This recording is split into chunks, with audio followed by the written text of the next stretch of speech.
வணக்கம். இன்னைக்கு நம்ம பார்க்க போற பழமொழி காற்றுள்ள போதே தூற்றிக்கொள். அதாவது இந்த பழமொழியை தான் ஆங்கிலத்துல make hay while the sun shines அப்படின்னு சொல்லுவாங்க. அதாவது காற்றுள்ள போதே தூற்றிக்கொள்ளணும். காற்றுள்ள போதேனா வாய்ப்புகள் வரும் பொழுது அதை நம்ம நல்ல முறையில பயன்படுத்திக்கணும். ஏன்னா சந்தர்ப்பத்தை நழுவ விடக்கூடாது. எப்பவுமே எந்த சந்தர்ப்பம் வந்தாலும் அதை சரியான முறையில பயன்படுத்திக்கிடணும். என்னன்னா சந்தர்ப்பம் அதாவது வாய்ப்புகள் வாழ்க்கை ஒரு முறைதான் நம்ம கதவை தட்டும். அதை நம்ம அலட்சியத்தால நழுவ விட்டுக்கணும். வேண்டாம், இப்ப வேண்டாம், பிறகு பார்த்துக்கலான்னு விட்டோம்னா அது கை நழுவி போயிடும். அப்புறம் என்னைக்குமே அது நமக்கு எட்டா கனியா தான் இருக்கும், கிடைக்காது. பிறகு நம்ம பின்னால நம்ம நினைச்சு அதை நினைச்சு வேதனைப்பட வேண்டியது இருக்கும். எப்படின்னா வருத்தப்படுவோம். ஐயோ, அன்னைக்கு இப்படி ஒரு வாய்ப்பு வந்தேன், நான் தான் அதுக்கு போகலை, அதை இது பண்ணல, அதனாலதான் நான் இப்படி என் நிலைமை இப்படி ஆகி போச்சு.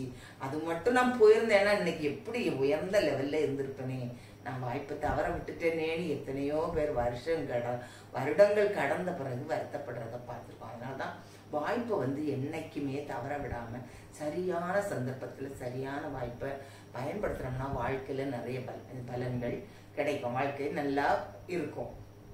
அடுத்து இதுக்கு இன்னொரு அர்த்தமும் நம்ம எடுத்துக்கலாம். எப்படின்னா, அதாவது காற்றுள்ள போதே தூற்றிக்கொள் அப்படின்னா, காற்றுன்னு சொல்றது ஒரு சந்தர்ப்பம்னு அர்த்தம். இன்னொன்று காற்றுங்கிறது நம்ம மூச்சு காற்றை குறிக்கும்.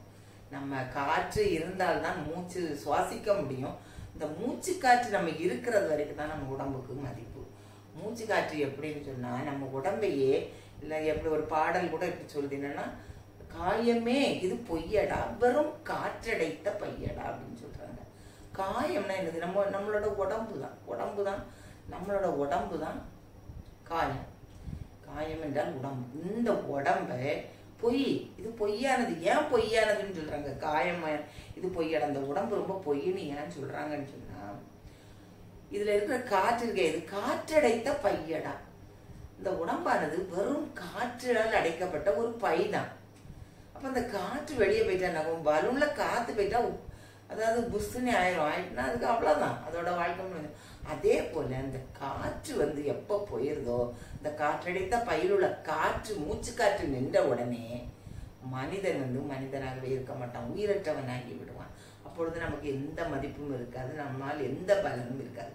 அதனாலதான் அந்த அதாவது நம்ம காற்று உள்ள போதே, இந்த மூச்சு காற்று நல்ல நிலையில் நம்ம உடம்பில் இருக்கும் பொழுதே நம்ம வாழ்க்கையில நமக்கு ஒரு வாய்ப்புகளையும் சரி, நம்மளுடைய கடமைகள், குடும்பத்துக்கு ஆற்ற வேண்டிய கடமைகளையும் சரி, நிறைய கடமைகள் இருக்கும், அந்த கடமைகளையும் சரி, நாம் செய்ய வேண்டிய தான தர்மங்கள் புண்ணியங்கள் என்னெல்லாம் செய்ய முடியுமோ எல்லாமே நல்லதாவே செய்யணும். எப்ப நம்ம மூச்சு காற்று நல்ல நிலையில் இருக்கும் பொழுது, காற்று நல்ல நிலையில் இருக்கும் பொழுது இதையெல்லாம் செய்து புண்ணியம் தேடிக்க, இம்மைக்கும் மறுமைக்கும் சேர்த்து நாம் புண்ணியம் தேடிக்கொள்ள வேண்டும். அதை தான் இப்படி சொல்றாங்க, காற்றுள்ள போதே தூற்றிக்கொள் அப்படின்னு சொல்லி. வணக்கம்.